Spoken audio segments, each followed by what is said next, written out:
In this video, we shall study about types of nerves.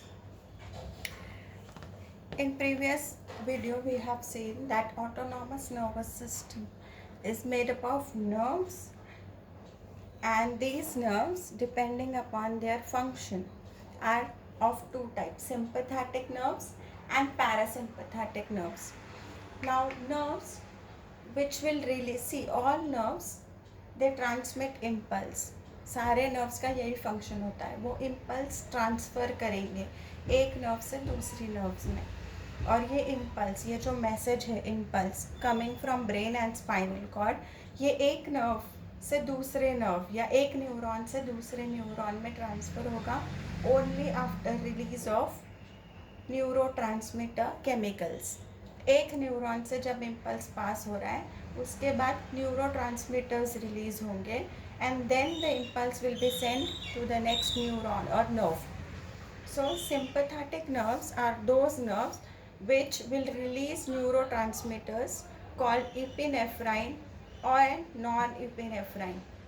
Epinephrine या norepinephrine, ये वाले neurotransmitters release होंगे जब सिंपैथेटिक नर्व्स इम्पल्स ट्रांसफ़र करेंगे.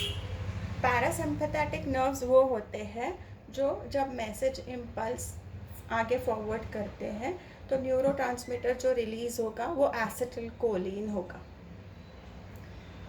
In response to epinephrine and norepinephrine, epinephrine और nor epinephrine के release के बाद उसका रिजल्ट क्या होगा? ऑर्गन्स के, सेंस ऑर्गन, इंटरनल ऑर्गन्स की एक्टिविटी बढ़ जाएगी. सो सिंपैथेटिक नर्व्स ऐसे ही इम्पल्स ट्रांसमिट करेंगे जिसकी वजह से ऑर्गन्स की एक्टिविटी इंक्रीज्ड होगी. So sympathetic nerves will always cause increase in activity of organs by sending impulse. Parasympathetic nerves इसका अपोजिट काम करते हैं. जो एक्टिविटी ऑर्गन्स की बढ़ गई है उसको डिक्रीज करके ऑर्गन का एक्टिविटी फिर से नॉर्मल करेंगे. Increased rate of heart beat, increase rate of BP, जो थोड़ी देर के लिए सिंपैथेटिक नर्व्स की वजह से इंक्रीज हो गया है, वो हार्ट रेट, वो ब्रीदिंग रेट, ब्लड प्रेशर सब फिर से नॉर्मल करेंगे पैरासिम्पैथेटिक नर्व्स. सिंपैथेटिक नर्व्स कौन से केसेस में, कौन से सिचुएशंस में इम्पल्स फॉरवर्ड करेंगे? Sympathetic nerves 3F situation, 3F situation में इम्पल्स फॉरवर्ड करेंगे. 3F का मीनिंग क्या होता है? Fear, fright and flight. ऐसे सिचुएशंस जहाँ पे हमको क्विक एक्शन या क्विक रिस्पॉन्स दिखाना ज़रूरी है. It can be due to fear, it can be due to fright when you are scared of something, or it can be due to flight. Flight का मतलब होता है where either you have to run from quickly, move your hand quickly back, or take a step behind or forward quickly without taking much time for thinking. So sympathetic nerves will be involved in situations called 3F situations, whereas parasympathetic nerves ये जो भी situations थी, fear, freight, flight, उसका opposite काम करेंगे. Parasympathetic nerves impulse कब forward करेंगे? जब सिचुएशंस नॉर्मल हो गई है, जहाँ ऐसे सिचुएशंस जहाँ पे क्विक रिस्पॉन्स या क्विक एक्शन दिखाना ज़रूरी नहीं है, situations where quick response is not required. Sympathetic nerves जब भी इम्पल्स पास करते हैं और epinephrine, nor epinephrine neurotransmitters release करते हैं, इन रिस्पॉन्स टू दिस हमेशा क्विक एक्शंस होती हैं. Our body parts will take quick actions, quick response दिखाएंगे हम. Sympathetic nerves, their function is to bring about quick response, quick action in our body in situations of 3F: fear, fright and flight. Parasympathetic nerves का function क्या होगा? वो ऐसे situations में impulse forward करेंगे जहाँ पे क्विक रिस्पॉन्स रिक्वायर्ड नहीं है, ऐसे एक्शंस जहाँ पे क्विक रिस्पॉन्स नहीं है.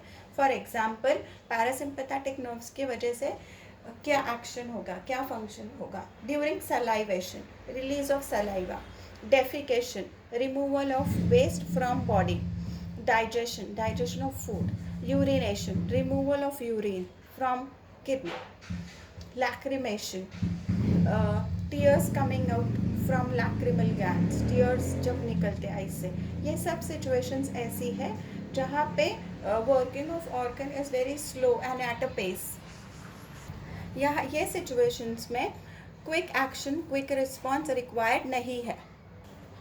सो शॉर्ट फॉर्म में इसको याद रख सकते हैं, function of parasympathetic nerves SLUDD, salivation, lacrimation, urination, digestion and defecation.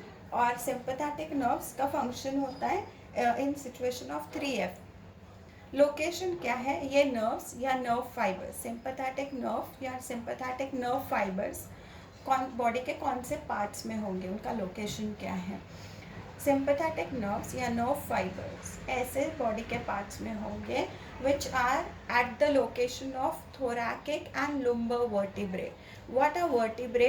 Vertebrae हमारे बैकबोन, वर्टिबल कॉलम के बोन्स है, और ये बोन्स हमारे जो बैकबोन बनाते हैं पूरा, ये बोन्स हमारे बॉडी के रीजन के हिसाब से इनके अलग अलग नाम है।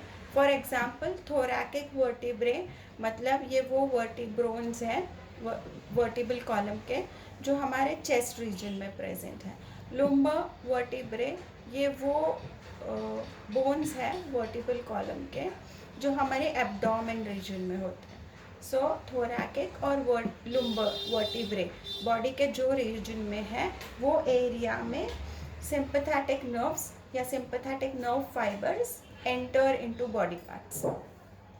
पैरासिम्पैथेटिक नर्व्स या पैरासिम्पैथेटिक नर्व फाइबर्स कहाँ पे प्रेजेंट होंगे, ये बॉडी के वो रीजन्स में प्रेजेंट होंगे जहाँ पे क्रेनियल और सैक्रल वर्टिब्रे है।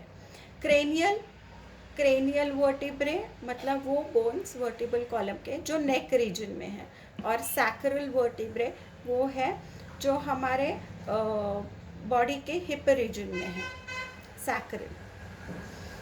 नेक्स्ट, सिंपैथेटिक और पैरासिम्पैथेटिक नर्व्स को एक और अल्टरनेट नेम है, they are also known as sympathetic nerves are also known as thoracolumbar outflow. Thoracolumbar outflow, अभी क्या बेसिस पे ये इसको दूसरा टर्म दिया गया है, based on its location. Sympathetic nerve जो सिंपैथेटिक नर्व फाइबर्स थोरैकिक और लुम्बर वर्टिब्रे के एरिया में होते हैं, सो इसलिए उसका नाम थोरैको-लुम्बर आउटफ्लो। पैरासिम्पैथेटिक नर्व्स को क्रेनियो-सैक्रल आउटफ्लो बोलते हैं, cranial sacral outflow parasympathetic nerve fibres. अब ये जो सिंपैथेटिक नर्व्स है या पैरासिम्पैथेटिक नर्व्स है, ये नर्व्स है, नर्व फाइबर्स, तो ये हमारे ब्रेन या स्पाइनल कॉर्ड से ही अराइज होंगे। तो एग्जैक्टली ये ब्रेन या स्पाइनल कॉर्ड के कौन से नर्व से अराइज होते हैं। Sympathetic nerve fibres originate from T1 to L2। T1 to L2 क्या है, थोरैकिक वर्टिब्रे 1 से लेके लुम्बर वर्टिब्रे 2 तक। थोरैकिक वर्टिब्रे वर्टिबल कॉलम का थोरैकिक बोन जहाँ पे है हमारे चेस्ट रीजन में, उसके फर्स्ट बोन से लेके लुम्बर वर्टिब्रे सेकेंड तक, ये जितने भी नर्व्स निकलेंगे ये वर्टिबल कॉलम से, स्पाइनल कॉर्ड के नर्व्स जो निकलेंगे वो सब सिंपैथेटिक नर्व्स होंगे। पैरासिम्पैथेटिक नर्व्स कहाँ से ओरिजिनेट होते हैं, ये ओरिजिनेट होते हैं cranial as well as spinal nerves. Cranial nerves coming from brain and spinal nerves coming from spinal cord. So कौन से क्रेनियल और कौन से spinal nerve, will just see. Parasympathetic nerve कहाँ से ओरिजिनेट होंगे, पैरासिम्पैथेटिक नर्व्स क्रेनियल रीजन में भी ओरिजिनेट होंगे और स्पाइनल नर्व से भी ओरिजिनेट होंगे, ब्रेन और स्पाइनल कॉर्ड, ये दोनों के कुछ नर्व्स हैं जो पैरासिम्पैथेटिक होंगे एक्शन में। तो क्रेनियल नर्व्स कौन सी होती है जो पैरासिम्पैथेटिक होगी एक्शन में, cranial nerve 3, cranial nerve 7, cranial nerve 9 and cranial nerve 10। Cranial nerve 10 is called vagus nerve, और ये लार्जेस्ट नर्व होती है, vagus nerve longest nerve in the body. तो ये चारों क्रेनियल नर्व्स है जो ब्रेन से आती है, और ये चारों पैरासिम्पैथेटिक आर इन फंक्शन, ये चारों पैरासिम्पैथेटिक होंगे फंक्शन में। इनसे जो नर्व फाइबर्स आएंगे आगे चल के, वो नर्व फाइबर्स भी पैरासिम्पैथेटिक होंगे। Spinal nerves number 2, 3, and 4. These three will be parasympathetic in their action.